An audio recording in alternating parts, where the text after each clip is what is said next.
Welcome back to the channel and welcome back to another edition of the Spurs Chat Podcast. In this edition, of course, we will be talking about the North London derby. The game has just finished at the Tottenham Hotspur Stadium. Spurs 2, Arsenal 3. Of course, Arsenal had a 3-0 lead with boos at half-time. Tottenham Hotspur managed to get 2 goals back. But sadly, we couldn't salvage a draw or even get the win here at the Tottenham Hotspur Stadium. We are live on YouTube, we are live on X and Facebook, so please do let us know where you're watching from and give your thoughts on today's game. Now, of course, as I said, it finished Tottenham Hotspur 2, Arsenal 3. Højbjerg putting Arsenal 1-0 up after 15 minutes with an own goal. Saka doubling Arsenal's lead on 27 minutes. Havertz putting Arsenal 3-0 up after 38 minutes. Romero getting one back on 64 minutes and Heung-min Son grabbing a penalty 3 minutes from time. Now, the stats from the game, Spurs had 62% possession to Arsenal's 38%. Shots, Spurs had 14 to Arsenal's 9. Shots on target, Tottenham 2, Arsenal 3.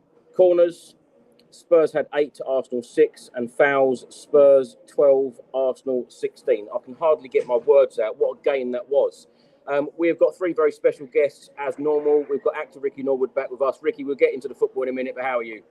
Yeah, I'm all right, my friend. Not too bad, not too bad.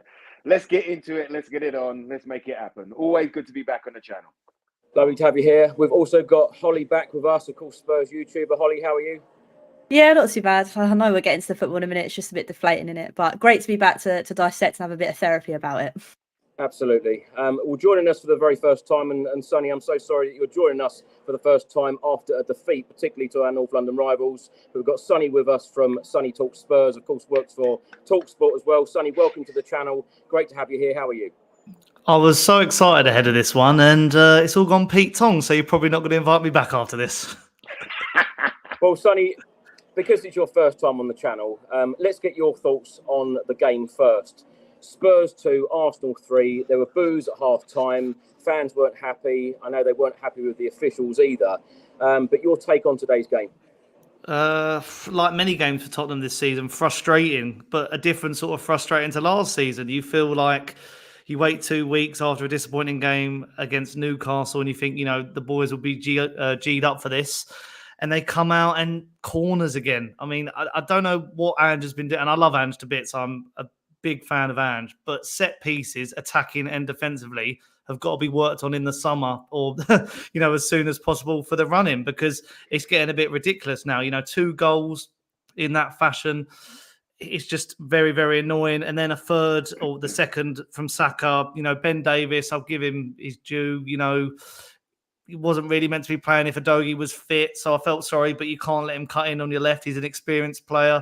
And then in the second half, you know, you get your hopes up at the end and hope we can bring it back. But like always, it's a little bit too late. So it's like an Ange Postecoglou game for Tottenham. Your emotions are like a roller coaster. I still have a lot of faith with this team for the future, but we know we're nowhere near the levels of, sadly, Arsenal. You know, they're how many years into this project? 5, 6 nearly. And they are streets ahead of us. And it really pains me to say that because, you know, there are hated rivals, but you know, it doesn't take a genius to realise what they've built so far, you know, Rice and players like that spending money. And it goes to show what Tottenham have to do to get to that level, really. Sonny, were you happy with today's performance, though? Because 3-0 down at half-time, I tell you what, a number of Spurs fans very, very unhappy here at the Tottenham Hotspur Stadium. A number of them talking about Ange Postecoglou. You know, I'm with you. I think that Ange has done a great job so far here at Spurs in his first season. But it is very worrying, the way that we're defending corners. You know, a couple of weeks ago against Newcastle, today, you know, it could have been so many more. I mean, that's the thing. It's schoolboy stuff, really, isn't it? When you look at the way that we're defending corners, I'm not the biggest fan of zonal marking anyway. I feel like it's old-fashioned to think, you know, someone on the front post, someone on the back post, you know, protecting Vicario and then pick your man up or whatever. But it is just, some of it is just a bit annoying. And when you're not being potent up the other end, like Son misses his chance late in the first half, it's like, it's okay to play this sort of football if we are, you know, seeing it up the other end a bit like, I mean, I'm a bit too young to remember it, but Ozzy Ardiles style football where you're winning games 5-4. But there's issues like the midfield. I think the midfield is just not really helping the defence whatsoever. Again, today I'm thinking, is Hollie the right person? Is he going to be shifted on in the summer? Then you have Benson Corey looked off it as well. Maddison dropping deep and not really creating. There's a lot of issues that need to be ironed out. And, I saw a lot of people, the Ange out sort of stuff comes back in, having a go at Levy and whatnot. So it is sort of, there's so much more to sort out. And it's just frustrating in a game against Arsenal. You think Fulham, Newcastle. We've had a few moments where we've looked off it and we just think, even like our press at the beginning of the season when we were really good, the forwards were pressing and it looked really good. And that's not even happening anymore. So I don't know what it is. I still can't put my finger on it. And hopefully Hollie and Ricky can sort of answer that question because I'm just not sure what's going on in those areas. Well, we know when we want positivity, we bring Ricky Norwood on the show. Jesus. And Ricky is definitely old enough to remember Ozzy Ardele's football. Ricky, your take on today's game, because that was one hell of a derby. It was. You know what? For the last couple of weeks, Chris, like whether we've been on the pod here or whether we've been together watching the game, I've said it many a time now. It's just too easy to score against us. It's just a little bit too easy. We was missing Udogie today. We know we missed his physicality, his pace, his tenacity. The reverse game. There was a moment where he was struggling with Saka, but then he kind of got to grips with it and he had Saka in his pocket. Do you know what I mean? So it was tough. It was tough. It was another tough game, and we didn't play that badly. We had 2 headers off of Romero in the first half, which should have been goals. That offside, bro, I swear to you, it's like even looking at it on the TV and they drew the lines and stuff like that. But the Gooner, he's like, his body was open and his bottom was out and his left foot, for me, and of course I'm biased, it made Van der Ven onside. But, it is what it is. It is what it is. It was a tough first half, man. Going 3-0 down and the way that we done it like that, it was really tough. But the boys, they never stopped fighting. The selection, I know we'll get into the selection and stuff like that, but the selection and the subs that Ange made today, I agreed with. I called for. It was just a really tough one to take, man. It was just another kick in the stomach. But you know what? It's a big assessment on how much work needs to be done in the summer with the transfers, with the tactics. We've got to be a lot more solid. And like Sonny was saying there, the Gooners, they're a well-oiled machine right now. You can see that the defense and their midfield and their attack, they all go together. They all move together. But it's really easy to kind of counter on us, when we've pushed up so far up. All you've got to do is a long diagonal ball to somebody running on the wing, and they're in on us. If it wasn't for Van der Ven as well, especially in that second half, the amount of times that they've done that same move, but Van der Ven just stifled them. His pace, his strength, and his intelligence to defend. So it was a tough one for me, bruv. It was a tough one. It's another failed exam for me. Newcastle was a failed exam. Fulham was a failed exam. This is exam period, and we're failing. We're getting Fs right now. We had good efforts, but we're getting Fs right now. And it's all about how these boys look at themselves, how the management look at themselves, how the set piece coaching staff look at themselves. And, they've had 2 weeks to work on set pieces and we haven't really seen much of a difference. So there's a lot of kind of looking in the mirror and a lot of self-assessment and a lot of humbleness to kind of realize your mistakes, vocalize them, look them in the face, and then challenge and work towards them not being mistakes anymore. Ricky, do you think the biggest problem today was the fact that Christian Romero is probably our biggest goal threat in front of goal? Because, absolutely. You mentioned it there about Romero. Your header went wide, a header hit the post, he scored our goal.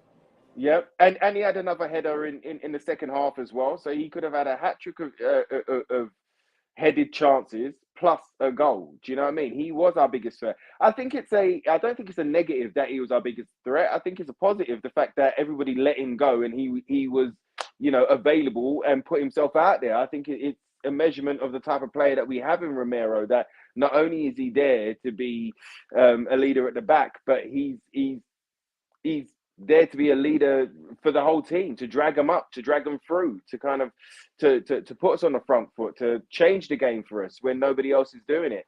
And again, it takes a lot of kind of self-recognition from the others that are not doing it. Those like Maddison, do you know what I mean? Those that are not really putting themselves forward, I think it says a lot about them too. So yes, it's kind of surprising that he was our main goal threat today, but again, they didn't really use it to our advantage. A lot of huff and puff, but not much blowing the house down. Hollie, let's get your thoughts on today's game. Yeah, it's kind of echoing what the boys saying. It was just very frustrating. I mean, I know it's a lot of ifs and buts, but if Romero scores that header, it hits the post, it's a different game.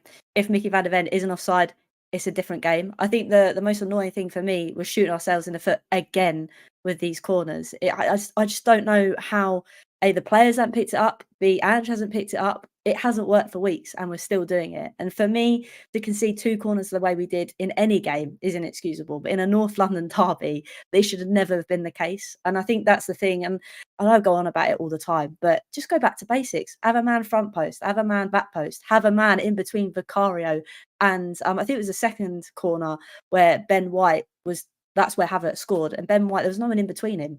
And you're thinking, okay, if Vicario's got this in him where he's not maybe strong enough to push that player off, then take that out of the equation and put a man in between them. I still don't understand how that's not the case. But again, in hindsight, I'm thinking the performance wasn't awful. Yeah, it wasn't great.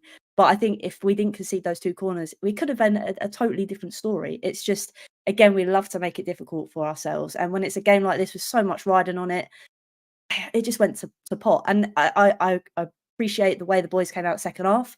They realised that they made a mistake in those corners. Okay, they were still a bit shaky when those corners came in, but we were attacking again on the kind of the front foot with Decky, I think, leading the line, and Johnson again. I just love the way Johnson goes at players, and we don't have enough of that within our squad. So it was frustrating, and for me, it's just annoying the way we conceded those 2 corners for me. Hollie, talking about set pieces, earlier on in the season, as Postecoglou said, I don't separate set pieces from anything else we do. In terms of the team we want to be, it all hopefully links in. He was talking about not having a specific set piece coach because, of course, we let the set piece coach leave shortly after Antonio Conte went. Do you think that was a big mistake? I think so. The way we've conceded so many corners, it just proves that actually maybe we do need a set piece coach because it's not working. And for me, that's the biggest thing. We're leaking so many goals at the minute, and it's going to dampen our confidence. We're going to know someone's going to stand on Vicario, but do we do anything about it? No, we just let them do it. And I think that's the most irritating thing. So I hope we talk about players coming in. Hopefully we get that set piece man in, because as much as I love Ange Ball and the stubbornness of the way he wants to play, changing set pieces is something that he needs to not be stubborn about. We need to sort that out, because that's not having a corner or defending a corner or taking a corner. That's not a style of play. That's just, you're going to take this corner, we're going to make the most of it. I think that's something that we kind of need to separate between Ange's style and defending a corner. Like, those 2 things don't go hand in hand. They're 2 separate things. And I think that's something we need to kind of work out in hopefully before the summer, but I don't see that happening before then. Sonny, that's exactly what I wanted to talk about, that exact point. When we conceded goals like we did at Newcastle a couple of weeks ago, 15 days to prepare for a game like this. I know sometimes, Ange even spoke about the rhythm because Arsenal played 4 times in that time that we didn't play any matches. But are you surprised the way that we defended corners again today? Because nothing seemed to have changed. I just think, to me, it's what I've said already, and what Hollie is alluding to. It is basics when it comes to football. I just don't understand how, and when we see up the other end, we can't even get past the first man. So the fact that Arsenal knew to draw the players into that front post area, and it's been happening for months. It's been happening since Manchester City in the FA Cup. It doesn't take a genius to realise that this needs to be sorted. And I don't know how that is outlined on the training ground, how that hasn't been sorted at least since Newcastle, because it's happening one a game. I'm fearful we might as well be giving away penalties because corners are like penalties. Sonny, sorry to stop you there, but Right. going into this game, we all knew that Arsenal had scored more goals from corners than any other team in the Premier League. I feel like they're 4 ahead of second place. I think Sky showed the graphic during the game. And it just makes me laugh because when I think of, when we played Manchester United at Old Trafford earlier in the season and they had the similar thing and we were just berating them from corners and had it on a plate. I don't see how we're not seeing that. I just cannot get my head around. It seems like such a basic thing to iron out. And you look at our squad and they're not necessarily small players, but, even like Mickey van der Ven, is he an aerial threat from a corner defensively? Romero, I feel like he should be. It's just very confusing. I'm not sure what the situation is. I feel like I need to talk to some Celtic fans and see if this was a similar situation at their club or any of Ange's Australian clubs, because it's just obvious that, especially when you play teams like Everton, Brentford, who are going to punish you from 1 set pieces and 2 corners, you just got to get a bit more savvy to it because we're losing a lot of points from this. Like Everton, 2-2 early in the season, last minute free kick, it goes in. Teams are just going to be able to do this week in, week out now. And as I say, a corner is becoming a penalty. We're literally like fearful that it's going in every time. It did against Newcastle. It did against Arsenal. It's getting ridiculous, to be fair. Can I just say there's over 2,000 people watching on YouTube right now. So if you are watching, please do hit that subscribe button. Ricky, let's come to you. Ange Postecoglou, before the game in the matchday programme, said setbacks are part of our growth as a team. Sometimes that growth can be painful and you have to embrace it and prepare for the next challenge. How are you feeling about Ange Postecoglou now, Ricky? Because, of course, when we've recorded these podcasts earlier on in the season, we were all on an absolute high, especially after the 10 opening games. How are you feeling right now? Do you know what, bro? I've still got every faith in Ange, and I'll tell you why. We've had Mourinho, Nuno, and Conte, right? And there have been periods of play in which it's gone well, but the majority it's not gone well at all. They wasn't coaches that kind of play or kind of think the Tottenham way. Do you know what I mean? And especially the way that we want to see football played.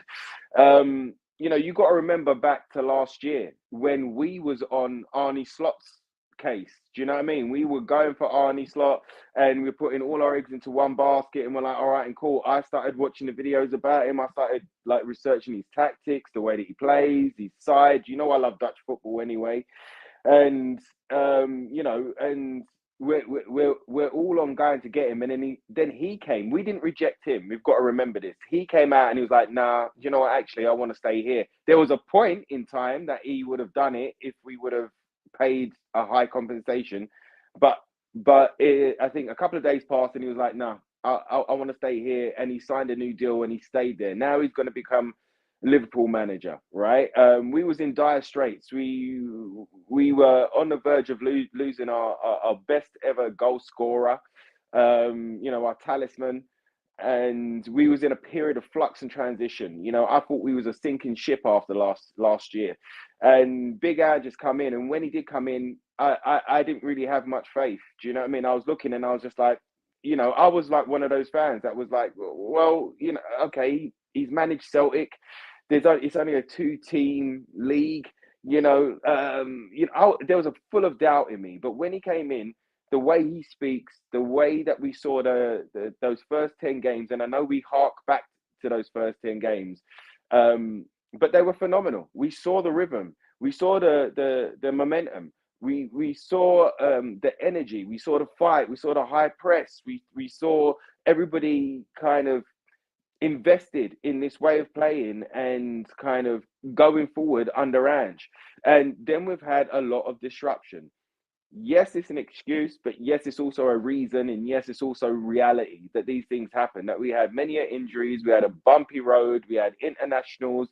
We had Asia Cup. We had Africa Cup. We had ACLs that we had to deal with, ankle problems. Do you know what I mean? Like there was a ton of things. And right now, with the majority of the squad fit, we was expecting, I was expecting, and I assume that a lot of people were expecting us to kind of go back to that form of those first 10 games, and we just haven't clicked into gear. That Fulham game was a warning for me. I said, we didn't turn up at all in that game. There was some voodoo on Fulham's goal, which kind of prevented us from scoring, even when we thought it was kind of nailed on to score. The post, the bar, everything, it just wasn't happening. And I said at that point, this has got to be the mistake that you make right now, to learn from it and to kind of rectify the mistakes that we've been making for a while. And it didn't really happen. It hasn't really happened. For me, Andrew's still the man. For me, the way that he talks about how to play, the way in which to play, also when it comes down to recruitment, the fact that character and integrity is a massive part of why he will go after a player, a fact that he wants a player that wants to come to Tottenham for this challenge, to fight against all of the kind of hoodoos that we've had for year in, year out. He wants somebody to come in and play for Tottenham, not just because we've got Champions League, or not just because of A, B, or C. So all of those things are massive positives to me. It wasn't always going to be positive the whole season. There were always going to be bumps in the road. He has said that the whole time. Even when we've had great performances, he has not been 100% happy with those performances. So we know where we're at. We've seen an improved performance over the period of over the season compared to last season, but there are still many holes in our game, and this is what it's about right now. It's about seeing those holes, like I say, recognizing those holes and filling them, and making a conscious effort to kind of put money on the table, but also the right characters and the right profile of players, and then couple that with the tactics, and even if that's coaches. We know that Ange came in without a bunch of coaches. He inherited Ryan Mason and brought in Jedinak, and and worked with what he's got. But maybe we need to speak to Gianni Vio again and ask him to come back. Maybe we need to look at some other type of defensive set piece coach, or offensive set piece coaches as well. But I've got every faith that he's going to do it. I've got every faith that he's the man to give the money to, and for us to go forward under him. We haven't seen the best of it right now, but I'm sure the best is yet to come. And Postecoglou has just said it's disappointing. We allowed them way too easy access to our goal. They only got there 3 or 4 times and they scored 3 goals. They actually had 3 shots on target and they scored 3. And Postecoglou then wanted to say it's not acceptable and we paid a price for it. Hollie, are you surprised when I'm going to ask you the same question really as what I asked Ricky and Sonny about it? When you look at that Newcastle game a couple of weeks ago, and yes, we've spoken about it already. Ryan Mason and Jedinak are in charge of the set pieces in training. Are you surprised that it wasn't different today? I don't know what they've been doing with the time off. I know it sounds really to the point, and I am really frustrated, but I just don't know what it is. Like you guys alluded to at the start, Arsenal scored lots of goals from corners, and we know corners defending and attacking are our weakness, but it seems like we've done nothing about it. And I think that's the most frustrating thing, because people sit here and say the game, for me, I think the game was done after those corners. Yes, we came back and we managed to get some goals on it. But I'm thinking, if those weren't a thing, we wouldn't have been 2 goals down in that kind of sense, because we would have managed to clear the corner, because we would have picked our man up and we would have got rid of the ball. And it just blows my mind that this isn't a sticking point for Ange and a team of coaches, whether they be professionals in managing set pieces. It doesn't take a rocket scientist to know that it's not working the way we're doing it, because all of us fans see it. And you see it even in grassroots level. I know the Premier League isn't grassroots level, but in grassroots level, you know how to defend a corner. So why don't these boys do it themselves? And for me, I also want to take accountability. If I'm the player that's let that goal go in because I haven't decided to run or track and see where that person is in that zone, then I'm going to be like, right, I'm going to pick him up, because I clearly can't track him in the zonal marking. So I'll pick him up man for man. And it just blows my mind, honestly. And again, it's just, how do we manage to overcome that if we're not going to change it from now until the end of the season? For me, if today hasn't been, right, okay, we need to switch it up, boys, because it's not working, then I don't know what's going to force them to change. Sonny, let's come to you. Ange Postecoglou in his press conference has just said, I've got to get what's into him, talking about Christian Romero, into some of the others. The Athletic have just reported that Ange Postecoglou was extremely angry in the press conference. And I must say, I've uploaded a video straight after the game of Postecoglou and the players walking off the pitch. And I tell you what, I don't think I've ever seen Ange looking that down and upset after a game, particularly a defeat. Sonny, how are you feeling about Ange Postecoglou right now?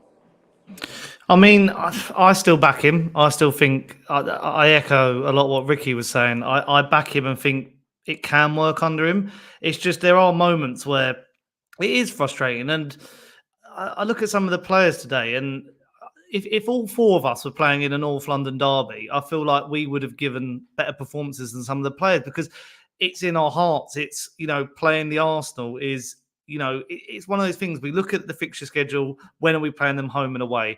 We'd be G'd up for it. We'd be running around. We'd be putting effort in. But today, there was just a few individuals who just were off it. And Romero, I mean, you mentioned him there. Romero was one of the ones who, a couple of last season, we'd be saying he's going to get sent off here. He's going to get sent off here. But he was sort of leading by example as a vice captain, which was good to see. But yeah, going back to the question about Ange, it's hard to judge it in the modern managerial sphere, because we've seen so many managers. Like, look at Klopp this year with him announcing his departure, and how Liverpool have handled games, and how he hasn't been able to get the best out of players like Nunes and Szoboszlai or anyone like that. And at the moment, I feel he still hasn't got the squad that he wants, the team that he wants, and I still feel like there's a lot of putting it on him, and I feel like there is parts where you can blame him for certain things, like the set pieces and the defensiveness of it. Like, I still think if Maddison isn't performing, don't be afraid to drop him. Like, there are moments where I see that, and I'm like, Ange should probably, have some cojones and make a big decision like that, which he has been with, subbing them off early. But we've not really got anyone sometimes to, we took Son off against Newcastle. We had no attacking impotence. I feel like we need to bring Richie back into the team straight away. I feel like when he came on, it made such a big difference. I don't think Son's a striker. I think all that talk early in the season that he's a striker, I think was a bit, a bit wishy-washy. I feel like he's the perfect winger for Spurs. But with Ange, I just think, what Ricky was saying, I back him. He still needs, we need a new defensive six. I think we need a number 9 or a winger. It's so early, to judge it. I feel like this time next season, I feel like some of the conversations like this should be being had. I think even at his previous clubs, there was a few Tonkins at Celtic in his first season. And a lot of Australian fans in my comment section always say second season, judge Ange, because that's when he's finally got his teeth into it. So it's hard to judge, especially after an emotional game like a North London derby. Sonny, I feel like a lot of what we're discussing today, we discussed on a podcast after the Newcastle game a couple of weeks ago. But I suppose the big question I want to ask is, do you think he will change? Do you know what it is? It's the way I watch us, and I can see what Ange Ball is trying to be, but we're moving it too slow. We're not being like there's certain moments where we're not shooting at the edge of the area. I haven't seen James Maddison let one go in a couple of weeks. And it is almost I don't know if this is Anne's sort of philosophy or a bit Pep inspired of trying to make that perfect goal of getting to the byline and cutting it back and someone on the back post. But it's hard to know what is he as stubborn as people assume he is? Is he just because it does work? Well, the other thing I was going to say is if we drew that game today or even won the game, even going 3-0 down at half time, are people going to be doubting the way that he sets up and his system? Because he has been successful everywhere he's gone. We know that Ange Postecoglou has said a number of times, I will not be changing the way that I play and the way that I set up. I mean, that's the thing. When it comes to if you look at the stats and the metrics of all the defenders, and if you even say to some people, who has been your team of the season for defenders, a lot of people would pick out individual Tottenham defenders, but as a unit, they get judged differently. And I just still think it's down to there's no defensive cover in that midfield area. I don't like Basuma's not really worked there since the beginning of the season. Bentancur, Sarr. It's hard to know how that sets up. And you just have to watch Arsenal in transition against us today. And we're just getting overrun. There's no point of having a midfield there at some cases because they're just literally going past us. And you look at Rice and Partey and Ødegaard in their midfield, and it just seems to work amazing in tandem. And it's taken a while for Arsenal to, they shifted Xhaka out to Leverkusen and they've brought Rice in this year. So it has taken them time to develop that. But there are moments where you've seen it works of Adogi and Poro, how they invert, and we've had some joy of it this season. But there have been games where, like even West Ham, I'm sitting there and we have Werner and Johnson. And you know that West Ham are going to sit back and low block it. So what's the point of having pace? Because you're not going to beat them over the top. So there are moments where I'm like, and just change it up. Last minute of a game, just maybe take it to a corner. There are those frustrations. But it is almost like, to me, when I see some of the reactions, it is almost like if we had brought it back today, are those similar conversations being had? It's so hard to judge because I want to remain positive about this because I look back to last season under Conte, and not to go over trodden ground, but some of that stuff was dire. And he was meant to be a defensive coach, and we conceded that many goals. And people will say, but he didn't have a defender, he had Longley and all that. But And was backed because he sees a long-term thing at this club and he wants to stay. Whereas Conte just wanted to bugger off whenever he had the opportunity to, and that was Southampton. And he signed his own P45 that day. Well, I tell you what, I think Ange is probably expecting a huge summer transfer window because he's said a number of times now, including on Friday, that in 12 months' time, i.e. at the end of next season, he wants to be challenging for the Premier League title. Ricky, let's come to you. Spurs remain fifth in the Premier League table. We've got 60 points from 33 games. We've got 5 games left, playing Chelsea away, Liverpool away, Burnley at home, Manchester City at home, and then finishing Bramwell Lane away at Sheffield United. 7 points away from the top 4 now. We've only got 2 games in hand, so it is in Aston Villa's hands to secure Champions League football. If it was Europa League football, Ricky, would you be disappointed? No, bro. I mean, did you see where we finished last year? This is what I'm saying. Exactly. We was a sinking ship last year. So if we finish in a Europa League position, I think that's still an improvement on last year. And it still gives us European football where we can continue to build momentum, build the philosophy, and keep pushing forward. On Aston Villa, they haven't been Man City outstanding, right? But they've been consistently good throughout this season. So really and truly, they deserve their position right now. They deserve to be, what are they, in the semis of the conference, I think it is. They from where they were to where they are right now under Emery, they've done a tremendous job. So right now, they're pushing, they've got their momentum, they're on a roll. Do you know what I mean? They're believing in their manager and their philosophy. They've got really good people, players in really good positions that can facilitate that philosophy and execute that philosophy, and people that the manager trusts as well. And they've been good. They've been good. For me, okay, I watched 2 games in the 2 weeks off, right?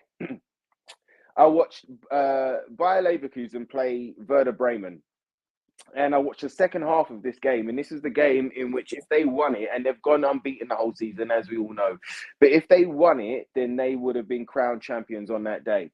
And when I watched them, it was very, very, very close to what Ange Ball at its best looks like. The rotations, the overlaps, the inverted wing backs, the using the width, the interchangeable players from interchangeable different positions. The only difference that they had was they had 2 recognized centre forwards that they used. One that could hold up the ball and one that was a runner in behind. They absolutely destroyed Werder Bremen in the second half. And they've got very similar players to us as well. I also watched them against West Ham in the Europa. And the first half against West Ham, they were terrible. And a bit like us when we're terrible. But in the second half, again, Xabi Alonso got them G'd up and he made some very pivotal substitutions, and they went on to win the game. They went on to continue playing that way and then go on and win the game. And I think with Ange, it's not about changing. The philosophy and the way in which we play will always stay the same, but there will be adaptations. There will be variations. He's already said when he changes certain personnel that that's almost adapting it in itself. Do you know what I mean? So I you know, like we all know, we haven't got Ange Postecoglou's squad right now. We've got a good first 11 that can do a good job, but we haven't got the squad that can fulfill the expectations that he's put on this squad. But I have every faith that it will come. And if you look at Bayer Leverkusen, they've gone the whole season unbeaten. And I'm not saying that next season that's what's going to happen to us, but there will definitely be an improved reaction. And once these players have learned from these massive mistakes now, these failings, do you know what I mean? Because it was only a couple of weeks ago, Maddison was talking about how he was disappointed that he wasn't in the title race himself. And I love that attitude and I love him saying that. But today, and games like today, is where you show up. Today, and games like today, is where you show your class. You know, he didn't grab the game by the scruff of the neck today. It was Romero. You know, Sonny, love him to bits, and he was always there, but he didn't grab the game by the scruff of the neck today either. You know, there were good bits and pieces of play from him, but he wasn't like Captain Fantastic, how we've seen him be in previous weeks. So, you know, there's a lot to do. And this is what I'm saying. There's a lot to do with these players, about looking in the mirror, about recognizing their own mistakes, recognizing their own holes in their game and seeing what they can do collectively to eradicate them. But Bayer Leverkusen is a great example of playing Ange ball and getting the right results and being unbeaten. Do you know what I mean? Going out there and achieving things. Xabi Alonso has not had long. When he picked up Bayer Leverkusen, they were in the bottom 2, bottom 3 of the Bundesliga. He had half a season with them, and this is his full season under them, and they've gone unbeaten. Now, what type of Tottenham are we going to see next year when Ange grabs them lot by the scruff of the neck and goes, "Oi, what are we doing here? This ain't my type of squad. This ain't my type of play. This ain't the way that we want to go forward in life. This is the way that we go forward in life. Now, you either jump on the bus or see you later." And I think that he is the man to do that. I don't want to go searching for another manager again. I don't want to start a new rebuild again. I don't want to get rid of half of the squad again because he doesn't fit the new manager's philosophy. I believe in this manager's philosophy. I believe that this is the way to go forward. I believe this will be the way that we find success finally. Do you know what I mean? But there's a lot of work to be done to make that happen. Hollie, let's come to you. I just want to get your reaction on a couple of quotes from Ange here after the game. Talking about Arsenal, he said they're a team that deals with the details well, and we aren't. Talking about set pieces, he said disappointing. If I thought set pieces were the answer to us bridging the gap, I'd put all my energy into that. Gonna wind me up, man. I try to be positive, and I've been positive all this season, because don't get me wrong, I still think Ange is the man for the job. Kind of echoing what Ricky said. I think, as cliche as it sounds, Rome isn't built in a day. And I think that we all need to remember that last season was absolutely dire, because I think we have very short-term memories. And I think we are on a progression. And I know people, I've seen the chat and people saying, what progression? I mean, have you forgotten last season already? And it is frustrating because, again, those 2 corners don't go in, then the game isn't as stretched as it was, I don't think. And for Ange to come out and kind of say that isn't really the gap, I think it is. I really do, because we're seeing this pattern week in, week out. And I sound like a broken record, but we all know it's corners that are our Achilles heel at the moment. And we are conceding so many. And like Sonny said earlier, also not really producing anything from attacking corners either. So I don't really understand how Ange doesn't necessarily see that. That's probably my only concern in this Ange ball kind of thing from Ange as a manager, that you can't really see that there is a problem with defending and taking corners, because there quite clearly is. And that was evident today and in past games. I think more so today, because it was so important not to concede corners the way we did. And it's happened. So for Ange to come out and say that it's not really a problem, so to speak, I generally think it is. And I'm hoping that when he has a bit of time to digest the game, that he actually does realise, hang on a minute, looking at the facts and previous games and today, that it is a problem, and he does kind of dissect that and work it out and takes that forward into the next training session. Hollie, let's stay with you because let's talk about Tottenham's starting 11 today. Of course, Postecoglou made 3 changes: Højbjerg, Kulusevski and Davis coming in for Basuma, Johnson and Udogie. So the starting 11 was as follows: Vicario, Porro, Van der Ven, Romero, Davis, Bentancur, Højbjerg, Maddison, Kulusevski, Son and Timo Werner. Subs today: Austin, Royale, Dragushin, Basuma, Sarr, Lo Celso, Brian Hill, Johnson and Richarlison. Now, before the game, Postecoglou said that Kulusevski and Højbjerg started the game today because they've been very impressive during training for the last couple of weeks. Were you surprised by the changes you made today? I don't think so, because I think lots of us as Spurs fans have sat and thought that Basuma hasn't really been on his A game. And I thought Højbjerg, when he has come on in recent weeks, that he has done the job and he knows what a North London derby means. I think today was something he's played in every North London derby he has his career at Tottenham. So that kind of proves to me was probably the right call. I mean, as the game went on, obviously, with that first corner where he heads it into our own goal, maybe not, but hindsight's a wonderful thing. And in terms of Kulusevski, there's been a lot of criticism of Kulusevski, but he really gets it when he's going forward, and especially in a game like this. I thought Kulusevski today played brilliantly. I think for me, if I was going to tweak it slightly, I would have preferred Sonny out on the left and Richarlison through the middle. I think there was times today where we were putting balls into the box, and we're thinking, well, who's going to header it?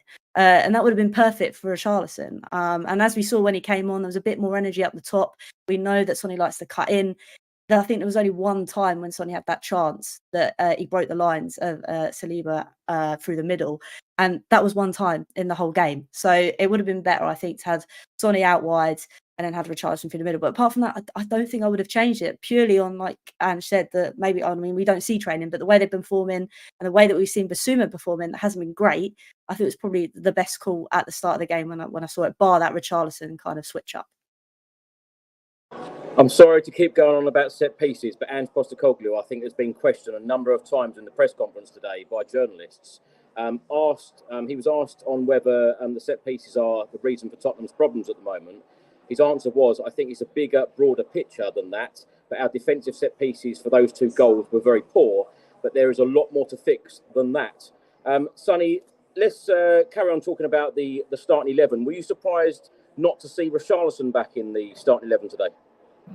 Maybe he's still not match fit, but then again, when he came on, he did look impressive. I think Hollie hit the nail on the head. How many times are we going to put a ball into the mix without having someone capable to head it in, unlike Richarlison? I'd put him straight in for the Chelsea game, especially because even though he's questionable and people say, like, oh, we could have got sent off against Gabriel, he does offer that bit of rattiness. I guess that's, I can't think of another word, but he is that sort of bulldog-like player who is going to lead from the front and from example. And even today, I think, Werner going off for Johnson, I liked that, like, quite early, because Timo can be a bit hit and miss, and mainly on the miss side of that. And even Kulusevski, there's moments with Kulusevski where I like what he's trying to do, but then I feel like he's even in 2 minds about what he wants to do on the ball occasionally. And like, I still don't know what the perfect Tottenham front 3 is. And the fact that we always keep saying, like, oh, we need to go dip into the transfer market is really, really hard. So I think Richarlison probably still not up to the level of starting a game, but I'm hoping on Thursday he does. Ricky, what did you think about the starting 11? Were you surprised to see Højbjerg in there? Okay, I'm back. Yeah, you know what? For me, I called for it. I called for it. When talking about the starting 11 going into this game, we knew that Ben Davies was going to be playing left back more than likely. And because Basuma has been off it the last couple of weeks, the last couple of months, really, it's so much so that I think in the last 3 games he's been taken off at halftime, or if not at 60 minutes. So I think there has to be consequence for your action or inaction, and I've seen Ange do that many a time. And for what Hollie was saying there earlier, Højbjerg, for me, he is a Viking, he is a warrior, he has been there, he knows what this game's about, he knows what this game needs. So I was one that called for him to be in that midfield. I wanted Bentancur alongside him as well, because I thought that he's silky skills, but also he's he doesn't panic when surrounded, and he can kind of wriggle out of really tight spaces when he's at his top form. So that's the midfield that I called for, really. With Richarlison, I had a feeling that he wasn't 100% fit. So the team that he went out with today was the team that I called for. But I think that there's been many fans that Højbjerg has split, and for all his endeavour today in that first half, I think the other side of it, and not just the own goal, but there were like misplaced passes, and there was a couple of kind of just not great interplay, where he just basically done a 1-2 and then ran into the Gooners. I think that's a lot of the reasons why some fans wouldn't cry if he left this summer. In fact, some fans are calling for him to leave this summer. We do need an upgrade in that position, but for today, that's the player that I called for. But even that, when it wasn't working, the subs that Ange made today, at the times that he made them, were the ones that I was calling for. Apart from Lo Celso for Ben Davies, I didn't see that one coming. But Sarr coming onto the field, and he came on, and his energy, and his kind of ability to cover ground, fantastic. When Richie came on, we saw a presence up there. Not just somebody to head the ball, but somebody to hold up the ball, somebody to get niggles and to get aggressive and to wind up the Gooners. I mean, I don't know whether you saw this, Chris. You probably didn't see this, but on one of the corners that they scored from, I want to say it's the Havertz one. I want to say it's that one. But on one of the corners that they scored from, Ben White was around Vicario, and he wasn't doing anything. But do you know what he was doing? He was just pinching and messing up with his gloves. He was just pinching his gloves and trying to pull him. But that was getting Vicario to be like this, and it was a distraction. So now you're looking at this guy. You're not looking at what's coming at you, or you're worried about him. Now you're conscious that he's doing something. He's trying to wind me up. What's he gonna do? What's he gonna do? And those moments that we have to look at. And I think that someone like Richarlison would have done the same up the other end. Well, I was going to say exactly that, Ricky. Did Spurs need to show a little bit more shithousery today in a game like this? Yeah, we needed a Lamella today, bruv. Like, we needed some Lamella vibes today. It's definitely what we needed. And I'm happy it didn't come from someone like Romero, because, it can go a bit over the top sometimes. I think Romero kind of had a different kind of grab the scruff of the neck and pull your socks up to go and make something happen. But we definitely needed some type of, like you say, Scheizerhausery, to kind of just wind them up, because they were too comfortable. They passed the ball too comfortable. They transitioned too comfortable. It was a bit too easy at times for the Gooners, and we needed somebody like that to wind them up, to get them crying, to get them throwing their hands up in the air. And we saw that in the second half, just a little bit too late. Hollie, let's come to you. Let's talk about the match incidents. After 15 minutes, of course, Arsenal took the lead. Pierre-Emile Højbjerg heading into his own net. I know we've gone on about set pieces for quite a long time during this podcast so far, but do you want to talk us through that first goal? Again, it's just zonal marking, and it wires me up because it's all the time. But again, because he doesn't know really where he is, he kind of gets the wrong side and heads it into his own net. So it's kind of like the start of the end with that kind of set piece. It kind of, again, it just alludes to the fact that it's something we need to sort out, and that was quite evident from 15 minutes in. Hollie, do you expect Pierre-Emile Højbjerg to leave in the summer? Because he hasn't started a lot of games. Of course, he started today in the North London derby, but would you expect him to leave and Postecoglou then to reinvest that into new players and Pierre-Emile Højbjerg to then find a new challenge elsewhere? I think so. As much as we love him as a Viking, I think we need to stop being sentimental. I think we can still get a good price for him if we move him on now and try and bring in someone better. As we all know, we need someone in that middle just to chop things up, because we don't really have that at the moment. Like Sonny and Ricky said, that midfield's kind of still a bit unbalanced, and I think we need to find someone that's going to break the play up a little bit. So yeah, I wouldn't be surprised if he left in the summer. So let's come to you. In the 18th minute, Bentancur crossed into the 6-yard box, headed away. From the resulting corner, Romero headed just wide. A minute later, Maddison was brought down, free kick into the box, Romero against the post. We've spoken about the threat from Romero. We know that he is fantastic heading towards goal. James Maddison, the comments today, at a glance, there are so many comments coming in about James Maddison saying that he wasn't good enough today. He hasn't been the same player since his injury. How would you assess his game today? It's good you mentioned set pieces there, because we keep talking about attacking set pieces as well. When we signed James Maddison, I was like, here we go. Finally got someone who can take a corner, take a free kick. But then he's sort of been interchanging with Pedro Porro in that area of play.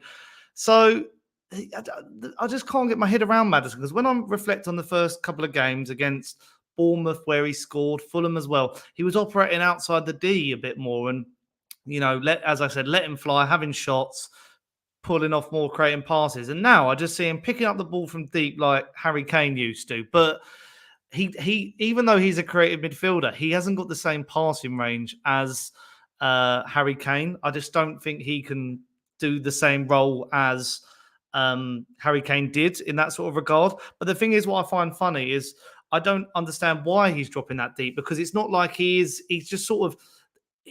When he is dropping that deep, he's looking up for someone and there's no one there really to help him. So I just feel like that's the job of the six. The six should be the one dictating the play from deep and finding passing channels. So I don't know if that's Ange telling him to play that deep, or whether he's trying to take as we've said, the game by the scruff of the neck, or try and create or do it all himself. But I want to see Maddison being played like a sort of a floater type who's popping up in areas down the wing as well. But I don't know if it is because of the injury, because every time now I'm getting past Harry Kane vibes. Every time he goes down holding his leg, I feel like he's injured again.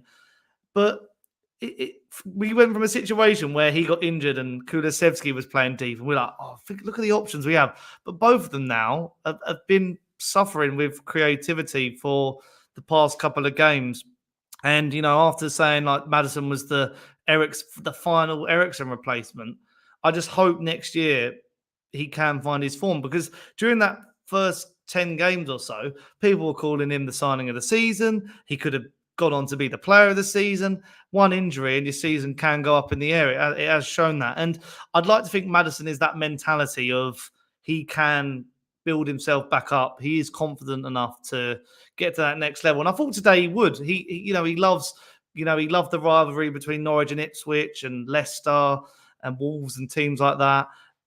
But today I just didn't see that. I didn't see him like really geeing anyone up as a vice captain. So it was quite disappointing from him, sadly. But then there was a few players who had that sort of game as well. Sonny, do you think James Maddison will be part of the England squad going to the Euros?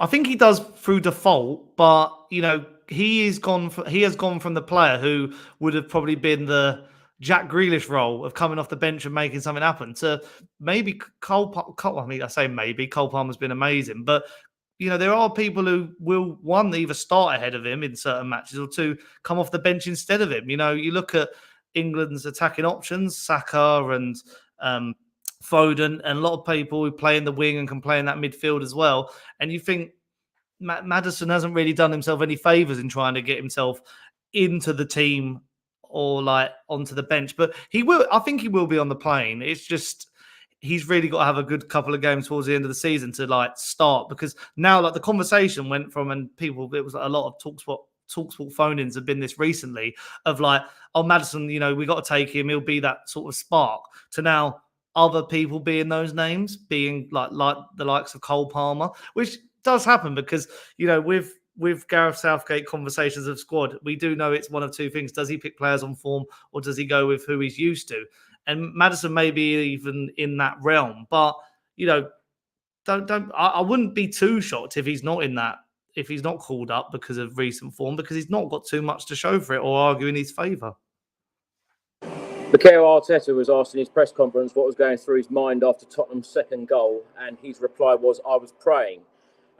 Ricky, let's come to you. Of course, Spurs were 1-0 down, 22 minutes gone. Kulusevski shot blocked at the edge of the box. Shortly after this, Pedro Porro shot. It took a deflection. It made its way through to Van de Ven. Of course, you mentioned this situation earlier in the podcast. A number of fans were extremely unhappy with this because, of course, it came off an Arsenal player. It fell to Van de Ven, and Van de Ven, what a finish. Everyone thought that was 1-1 at that point. Of course, VAR intervened. It was disallowed. Saka then went on to score Arsenal's second goal just moments later. Ricky, talk me through those couple of minutes of madness. I mean, it's exactly that, mate. It's just exactly how you said it there. It was a moment of madness. I mean, to me, it was a nail-on goal. Do you know what I mean? I thought it was 100% a goal. And then when they started having a look at the offsides, and I was just like, no, I was looking at it. The Guna defender, he's, like I said to you earlier, his body shape is open. His bottom's out. Do you know what I mean? His left foot is definitely keeping Van der Ven on. And I didn't even realise that he came off of a Guna. So I don't know what the argument was, really. I really don't.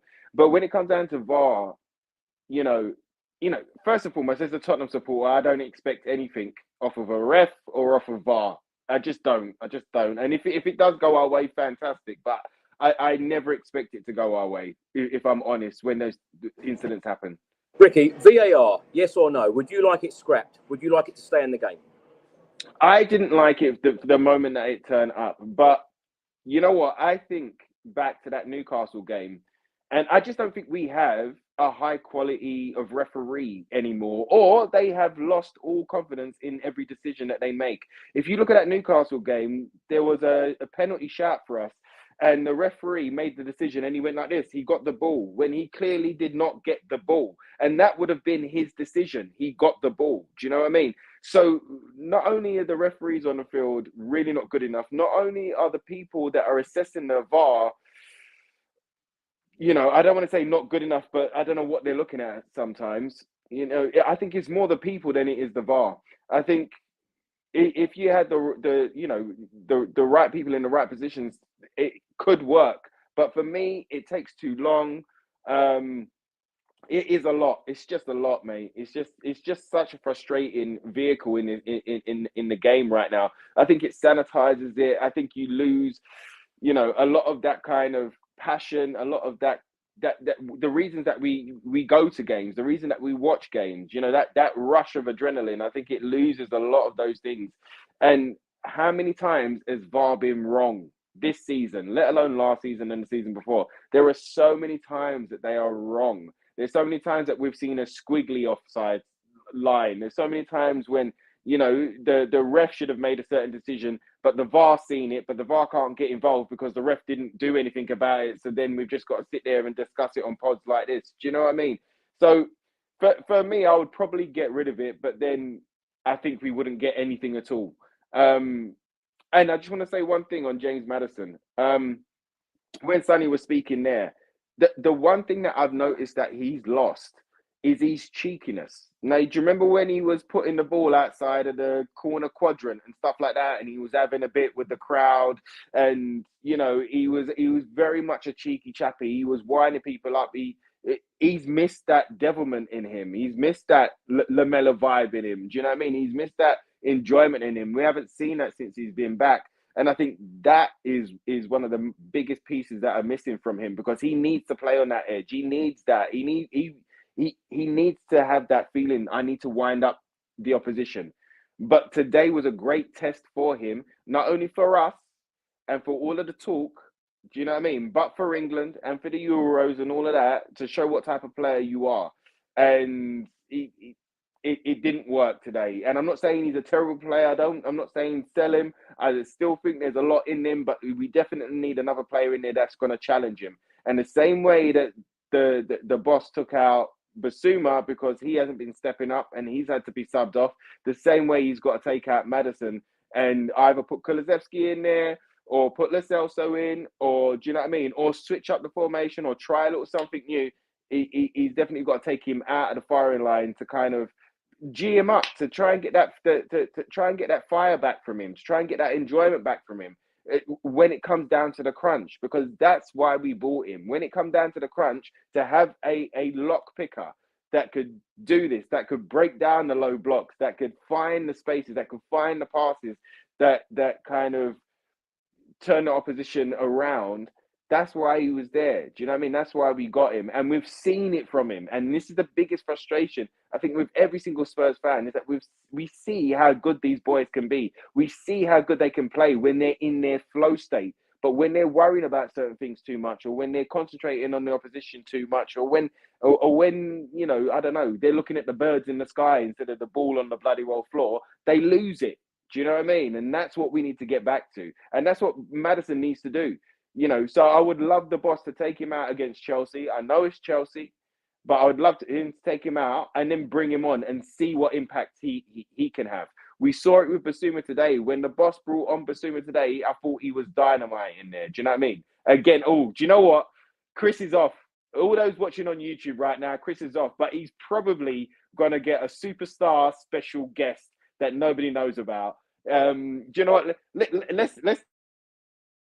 Let's take some guesses. I'm going to guess Sandro. Spider-Man. Get out of town, Tom Holland. Oh my gosh! Do you see what I mean? His spidey senses were tingling. That's what it was.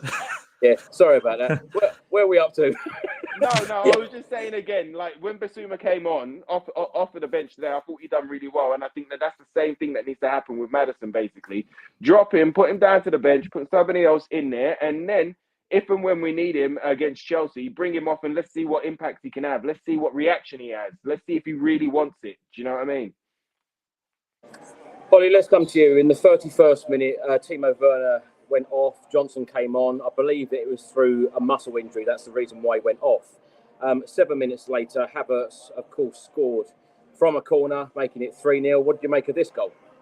Again, another zonal marking catastrophe in a sense that, again, why is there not a player between Vicario and Ben White? Again, why are we not picking players up? Why are we letting things happen? And obviously there was a point, I think I saw a still on Twitter. Obviously Twitter's not the best place to find your source of knowledge, but someone pushes on Mickey Van de Ven. I think it's Havertz.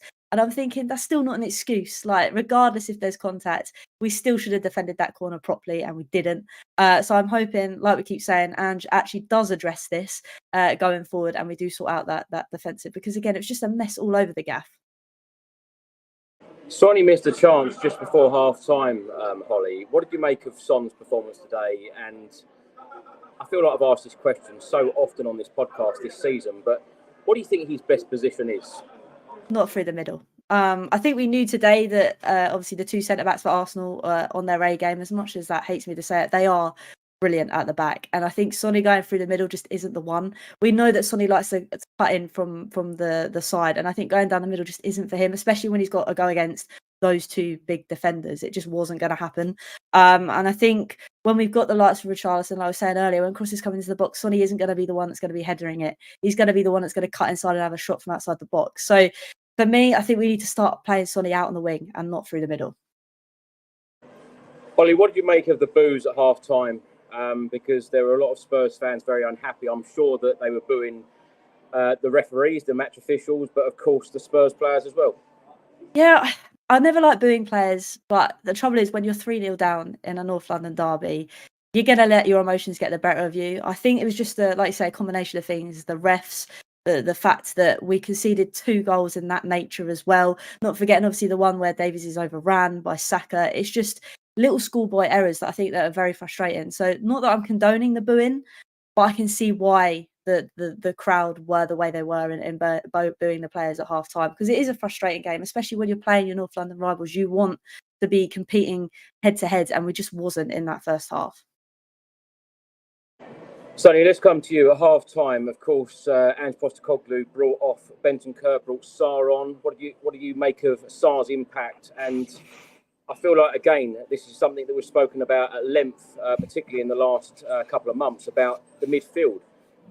Ange Postecoglou, does he know his best midfielder at the moment? No, I don't think he does. And the problem is with this is Sarr, I think when he came on, I thought he was very good. He looked a bit more like the Sarr we become accustomed to, who I believe is one of the most underrated midfielders in the Premier League for his age. And he doesn't get spoken about enough as being that sort of player.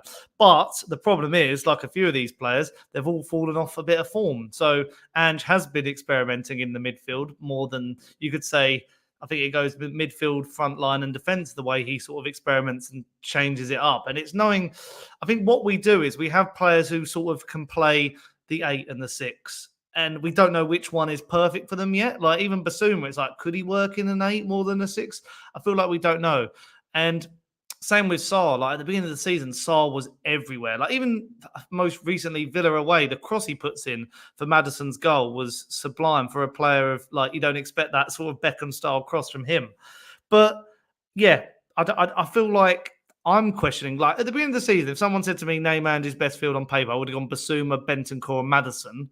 Then Sarr came into the mix. You're like, okay, where does Bentancur go? And he got injured. Then Bentancur came back and he was quite good. Then he's fallen off again. Basuma's fallen off since then, and so has Maddison. Kulusevski then came in and looked all right, and now he's dropped off. And just describing this is putting my head in a whirl. So, yeah, I don't know what it is. I don't know if Ange Postecoglou knows what it is, but it's funny because we keep saying about us having or needing more midfielders, yet we have got quite a lot of different players and a vast array. You forget about Ollie Skips there. I know he's still injured, but I feel like a lot of them will be pushed on. We mentioned Højbjerg. I think Hollie's spot on with what she said. I think he's one of our most sellable assets in the sense of getting a good fee for him. I also think with Højbjerg, he has got the characteristics of a different sort of 6, but I still think he's not versatile enough in his movement and passing to really like dictate the play. He's very give and go. So yeah, the midfield conundrum is one. It's a headache and not a nice headache to have at the moment compared to at the beginning of the season. Rick, let's come to you. Tommy Arsu headed over the bar after 48 minutes. 3 minutes later, Kulusevski had a chance. He put it over the bar. A minute later, Kulusevski with another chance. He was tackled. He went down in the box. There were some calls for a penalty.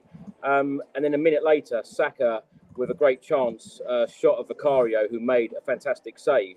How were you feeling at that point, and what did you make of Kulusevski today?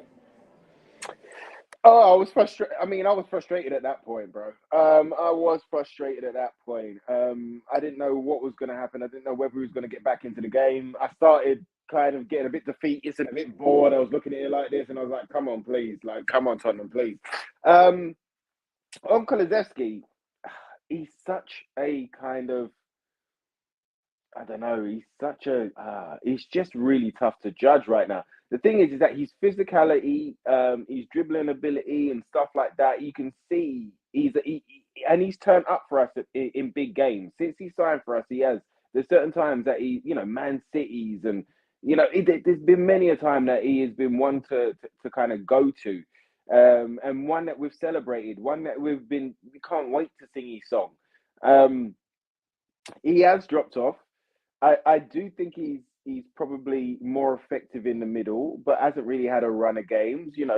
Maddison's our main man there at the minute.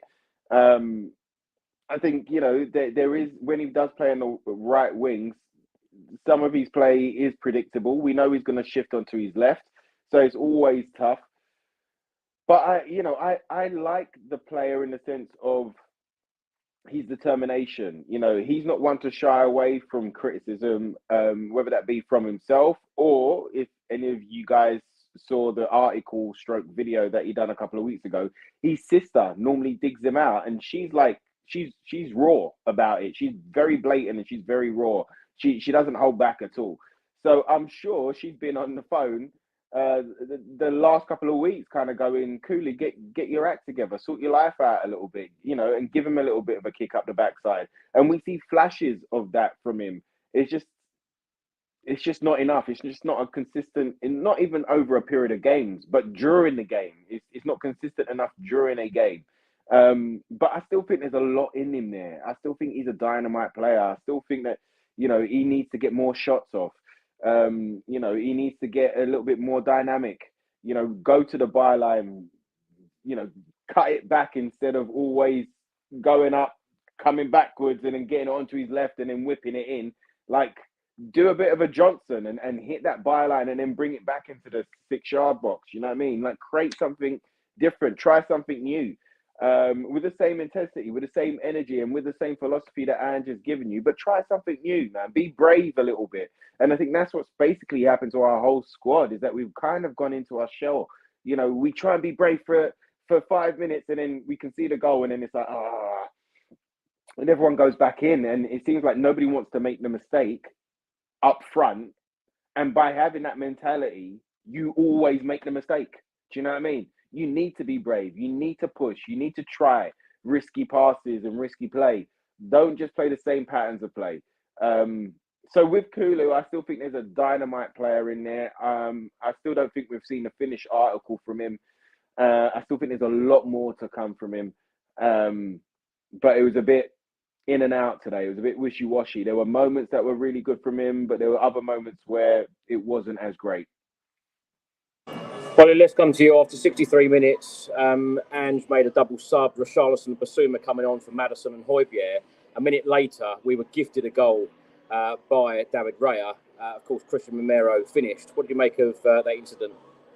It was great, actually. I know, obviously, we were 3-0 down at the time, but it was just amazing that, obviously, Romero was that high up the pitch. I still don't understand how he doesn't have head rush being that so far up, but he manages to obviously get the ball from Raya, miss kicking it, basically, not realising he's there, and then bang in the back of the net. And then you're thinking, oh my words, give us a bit of hope. Let's go and get another two. Obviously, it didn't work out quite that way, but again, it was that belief we kind of needed, and it came from Romero again. And I know we spoke about earlier about being a player to step up, and you wouldn't think it would necessarily be your centre back that's putting the ball in the back of the net from a goalkeeper kind of miss kick. Again, which is a worry and not a worry. But yeah, no, it was a great incident. And obviously, the way that we obviously managed to score that goal was good in itself through their mistake this time than ours. Sonny, after 84 minutes, Michael Oliver waved away the foul on Ben Davies in the box. Of course, moments later, it went to VAR. It didn't seem to be taking too long to make that decision of awarding a penalty. What did you make of that? Because when you think Michael Oliver is probably seen as one of the most senior referees, probably the best referee in the division, and he waved it away. It's embarrassing. Like, I feel like anyone could have seen that. All 62,000 people in that stadium could have seen it from any seat in the Tottenham Hotspur Stadium. Every fan from home, Arsenal or Spurs, neutrals. Declan Rice literally kicks him up in the air. Straight away, Gary Neville went, that's a penalty. Everyone said that's a penalty. You just can't. I mean, I've seen. Do you know what it is? It's that penalty is a bit. It's one of those on the cusp penalties where people think, oh no, he hasn't met, he was clearing it or something like that. But you can't get away with that anymore. We've had them against us. And I think we all just got a bit shocked because that's our only second penalty of the season. And I think the first one was Brentford's first game, which is wild. But yeah, it's a worrying turn of events where it's almost like, and I'll have my say on the VAR situation off the back of this.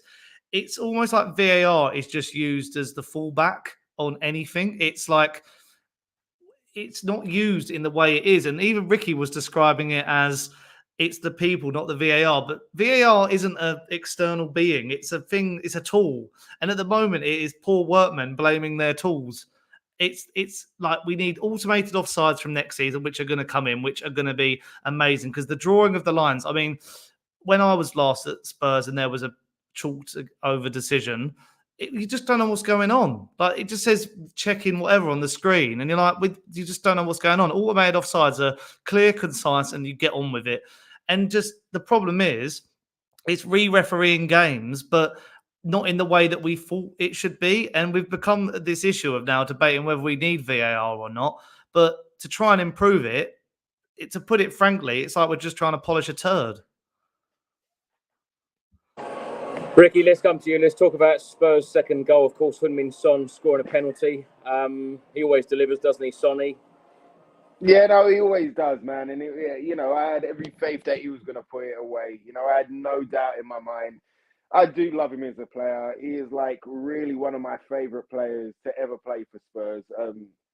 And, again, somebody we could rely on to put it in the back of the net. But, again, you know what you're saying there, Sonny, and what you're saying there, Chris?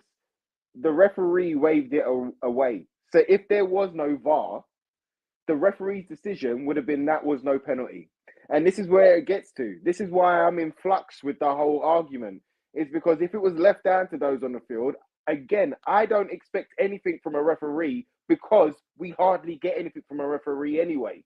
Do you know what I mean? But when something like that happens, when Sonny just said it there, everybody in the stadium, home away, neutrals watching at home. Everybody could see what was happening, but he was the one that waved it away. Our best referee in the league.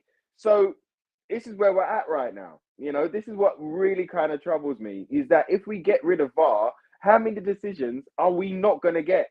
Even more so. You know what I mean? Even blatant ones. We know from the beginning of the season when Romero got that red card against Chelsea. Now, how many incidents of the same, if not worse, has happened, to other teams, and they haven't even got a yellow? Forget the red, So there's a lot that needs to be done for it. But again, look, back to Sonny, Captain Fantastic. I love him to bits. I do think we're missing from Sonny, him being out on the wing and having that trademark Sonny goal. When he switches it onto his right or his left and he just curls it into the corner. We haven't seen that for ages. Do you know what I mean? And that's one of, Sonny's strengths, being able to kind of run into space and dribble around players and then shoot from bloody well anywhere. We are missing that. But hopefully against Chelsea, he gets to play out on the left wing. We have Richie up front, and then hopefully we can start to build some momentum for the rest of this period. Well, you mentioned the Chelsea game there, Ricky. Of course, Spurs are next in action on Thursday at Stamford Bridge. We've won once there in the last 30 years, which is not good enough, and we need to go there and win.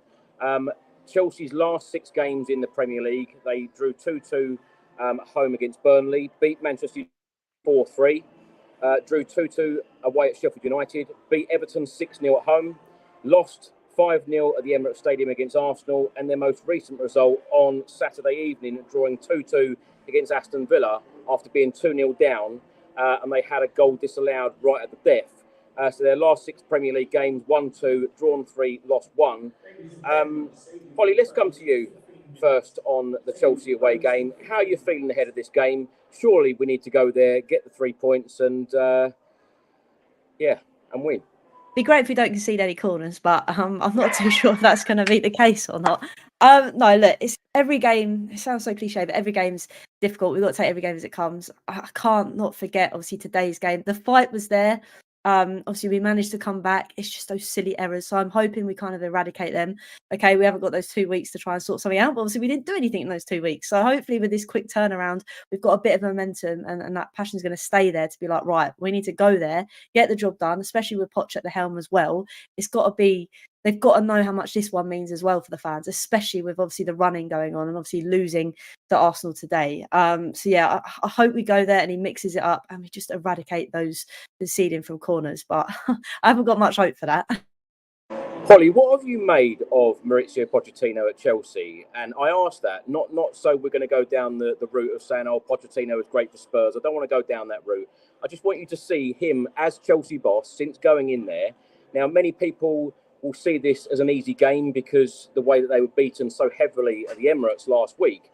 But to show that fight and desire to come back against Aston Villa Saturday evening, and when you look at some of their other results, beating Everton 6-0 at home, they come back to beat Manchester United at home at Stamford Bridge. We know that this is a very, very tough place to go. But what have you made of Pochettino at Chelsea? Just because I want to say bottle Tino, it sounds quite nice. No, look, the thing is, for me, they've got a lot of players at Chelsea. They've spent a lot of money.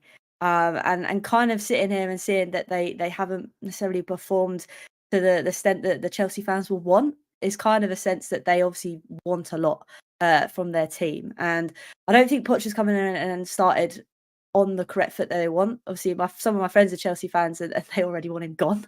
But I think the thing is, like all of us at the moment that have new managers in, it's going to take them time to embed what they want and their style of play. I just think with Pochettino, he sadly doesn't have that thing to fall back on because of the amount of money they've spent. I know it's slightly different with us because obviously we haven't necessarily spent as much as them, or Ange hasn't got the players in that he wants. But with Poch, it's going to be very hard to kind of swing the fans round with the money they spent and if the results don't keep going their way. But like you said, against Villa, they managed to come back. I think Cole Palmer for them is definitely got a massive rucksack on his back and helping Poch through these games, I think, because without Cole Palmer, I think it would be a very different story as it is at the moment. Sonny, how would you assess Mauricio Pochettino's time at Chelsea? Of course, he's taken them to a semi-final, a final in his first season. Yes, the results in the Premier League have been up and down, but when you look at the last 6, if you go back to the last 7, they beat Newcastle at home 3-2 as well. So results haven't been that bad, but they were beaten heavily last week at the Emirates, but they did show a lot of fight Saturday. I mean, to use a simple term, pants. I feel like they're a confusing side because, again, it shows that we're saying about we need to spend money, but it shows that if you just throw money at problems, it can't necessarily fix it because they've got 200 million pound midfielders who can't even play with each other. I think Chelsea is the thing is when it makes me. I know Chelsea have all their history to fall back on and all that, the trophies that they've won. But at the moment, I'd rather be a Spurs fan than a Chelsea fan. But at least we've got a manager who seems to have some sort of identity and is getting it right more than wrong. I'd like to think with players who care. And I know it's hard to say after a defeat today, but you look at Chelsea and it is just a circus of no tactics, just Cole Palmer on his own most weeks. Their defense is shoddy. The midfield is. Their best midfielder is Conor Gallagher, who costs them nothing, who I don't even rate and don't want Tottenham to touch with a barge pole. Their front line is Jackson, who is terrible. He's from the Timo Werner, Darwin Núñez school of finishing. It's just a crazy team. I mean, yeah, but we allowed that. I'm not going to lie, but it's just one of those. It's just a really odd team. And even yesterday, it was just like they were awful in the first half. Yet somehow pull it back. And Villa have got that in them of letting it crumble and thinking of Man United when they play them around Christmas time. But the problem is when we go to the Bridge, it just doesn't, they'll up their game like West Ham do as well. And I just worry for these fixtures, the next couple of fixtures. Today, if we could have got out of this derby with a point, it would have been so positive. And it just makes even like we're saying about we'd be happy with Europa League. I mean, how low could we actually finish? It's hard to tell. Sonny, I feel like I've asked a number of fans, including a lot of people on this podcast in the last couple of years, what is it about Tottenham travelling to the likes of the Emirates Stadium and Stamford Bridge? Why do we struggle so much at these grounds? I think it's mentality, and that is what Ange is trying to change. It's this Spursiness of, just not turning up, putting in a performance. Even today, it's like, yeah, we towards the end we could be like. That's why I'm a bit melancholy and on the fence about it today because I thought, as the game went on, we got into it more and we could have got something out of it. And we started okay, but it's just that middle period of like losing our heads and not knowing like really. It's just weird, and I don't know what it is because we've had some good performances against the top teams. The 3-0 against City this season. We beat Liverpool, even if that was controversial. Arsenal 2-0 away from home, but there are moments where Spurs, like Fulham away, and just I still can't put my finger on why Spurs do it and why Spurs can't go to the likes of Old Trafford or Anfield. That's the problem. These fixtures are all the worst ones. We can't do Stamford Bridge. We can't do Anfield, and. I mean, City at home, that's one of the good ones. But, it might be our luck that Burnley and Sheffield United turn up when they're probably going to be already relegated. But I don't know. I feel like that's why I trust Ange to change the mentality. He always talks about it. And what he does do is he doesn't chuck players under the bus, which the previous managers did. So that's why I hope he can get the most out of these characters. Oh, where's he gone? Ricky, let's come to you. Your thoughts on Chelsea this season? Jekyll and Hyde, didn't they? And mostly Jekyll. They've been terrible, bro. When I saw, I don't normally watch the Gooners or Chelsea. Really, I try and avoid them. But when they had that game, what was it, last week? I watched about 5 minutes in the second half. And Chelsea were absolutely atrocious, bro. They had no fight, no passion, no want. And like Sonny said there, they've got 200 million pound players in the middle of the park and they couldn't tackle. There was nothing. They didn't even break a sweat. It was horrendous. And after 5 minutes, the Gooners scored their second goal. And at that point, I turned it off and I carried on doing whatever I was doing. had a look back and I saw that they got done 5-0, and I'm just like, how bloody well pathetic. I don't think Poch is the right fit for a team like Chelsea. And I think that, what day do we play? Is it Wednesday or Thursday, Chris? Thursday. I think that Thursday, after the game, that'll be Poch's last game as Chelsea manager, because we will thump them, and we better bloody well thump them. I'm telling you right now, we better. Oh my God, because they're atrocious, man. Forget this hoodoo, forget the voodoo. Let's just go out there and do something, man. Like, we owe them. We owe them so bloody much that we need to go out there and do something. After today, after Newcastle, after against 9 men, Chelsea earlier in the season, like, we owe them so bloody well bad. So it's time to put our eggs in that basket and go out there with all of that type of Romero mentality, all of that grit and nastiness, and go out there and show them what we're about, man. And we've got no excuses. Today, the Gooners, they're fighting for the league. You know what I mean? Like we've said, they're a well-oiled machine, have spent money in the right areas, and they're moving forward. You know, Man City, always the bloody well same, super consistent. Chelsea have been terrible this season. Yes, they might have a few flashy results, but all we need to do is stick one player on Cole Palmer, and their whole game plan should crumble to bloody well bits. Do you know what I mean? And we should go out there and thump them. For those 30 years, bruv, we need to spank them so bloody well bad. And then we can sing Chelsea get battered everywhere they go. That's what I want. That's what I want to happen on Thursday. But I'm not, I'm very calm about the situation, and I can't wait for the game. I think it'll be lovely. I'll tell you what, it's the one ground I absolutely hate going to. It's the one I dread the most, Stamford Bridge. So Thursday will be interesting. Of course, we've got another big game on next Sunday as well against Liverpool away. Last two questions for you. Hollie, let's start with you. Score prediction for Thursday, and where you think we will finish in the league at the end of the season. Oh my word. After Ricky's chat about bigging it up, I'm now thinking, yeah, let's go have them. So let's go and do them 3-1, because I still think we'll leak a corner, but I think we need to turn it around. We need to go and, like we said, they're all over the gaff now and again. Yes, like we said, they've had some big results, but I think this is our time to shine. We need that bounce back. It's going to be against Chelsea. And I think we're going to finish 5th in the league, and I don't think that's going to be a disaster. I personally think that's going to be a progression and improvement, because as much as I want Champions League football, I also know that that's going to be a big ask for next season. So I think Europa would probably be good for us. Get those players that are on the fringe that we can't necessarily ship on, and put them in those kind of games. So yeah, 3-1 for me and 5th for the league.